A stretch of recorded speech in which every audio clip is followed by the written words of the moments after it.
আসসালামু আলাইকুম। Hello viewers, আশা করছি সবাই ভালো আছেন। আমি ডাক্তার আব্দুল হান্নান। আজকে আপনাদেরকে একটা ডেইরি প্রোডাক্ট সম্পর্কে কিছুটা ইনফরমেশন দিতে যাচ্ছি।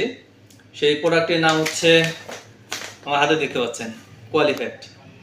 এটা মূলত অ্যালবিয়ন কোম্পানির প্রোডাকশন। সাথে একটু দামটা বলে দিই, এটা এমআরপি হচ্ছে 650 টাকা।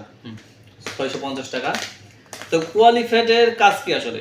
কোয়ালিফ্যাট মূলত আপনার গরুর দুধ উৎপাদন বৃদ্ধিতে সাহায্য করবে, অথবা যেসব গরুর দুধ পাতলা হয়ে যায়, আমরা চাই যে দুধে একটু ফ্যাটের পরিমাণ বাড়িয়ে দিই, সেক্ষেত্রে আমরা কোয়ালিফ্যাট ইউজ করতে পারি।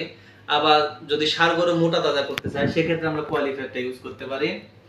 এছাড়া যদি আমরা এনার্জি সাপ্লাই দিতে চাই, বুস্ট এনার্জি যেটাকে বলি, এনার্জি যদি সাপ্লাই দিতে চাই, সেক্ষেত্রে আমরা এই কোয়ালিফ্যাট সাজেস্ট করতে পারি। অথবা খাবার অ্যাবজর্পশন এবং ডাইজেস্টিবিলিটি যদি বাড়াতে চাই এবং মেটাবলিজম যদি বাড়াতে চাই বা ইমপ্রুভমেন্ট করতে চাই, সেক্ষেত্রে আমরা কোয়ালিফ্যাট সাজেস্ট করতে পারি। তাহলে কোন কোন প্রাণীর ক্ষেত্রে ব্যবহার করতে পারবো?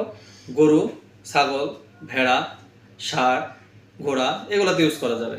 আরও বেশ কিছুতে ইউজ করা যাবে, পোলট্রিতে ইউজ করা যাবে, ওই হিসাব বাদ। তাহলে ডোজ কি হবে? যদি আমরা ডেইরির ক্ষেত্রে ব্যবহার করে থাকি, দুধের গরুগুলা, হাই ইল্ডিং যেগুলা, 50 গ্রাম সকালে, 50 গ্রাম বিকেলে। আগে আমার ডোজ বলে নিচ্ছি, পরে তাদের লিটারেচার বলবো। ষাঁড় গরুর ক্ষেত্রে 50 গ্রাম সকালে, 50 গ্রাম বিকেলে। আর ছাগলের ক্ষেত্রে আপনি 10 গ্রাম সকালে দিবেন, 10 গ্রাম বিকেলে দিবেন, ছাগল বা ভেড়ার ক্ষেত্রে। তবে কোয়ালিফাইডের লিটারেচারে বলা আছে, যদি আপনি দুধের গরুকে দেন, সেক্ষেত্রে 25 গ্রাম করে আপনি দিবেন 2 বেলা। আর মোটা তাজা করতে চাইলে 50 গ্রাম করে দিবেন 2 বেলা। ছাগল ভেড়াকে দিতে চাইলে আপনি 5 গ্রাম করে দিবেন 2 বেলা।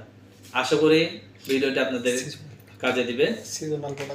আর যেহেতু এখন ফ্যাটেনিং এর সময়, সামনে ঈদুল আজহা আসতেছে, আমরা কোরবানিতে ফ্যাটেনিং করতে চাই, সেক্ষেত্রে এই প্রোডাক্টটা আপনাদের কাজে দিতে পারে।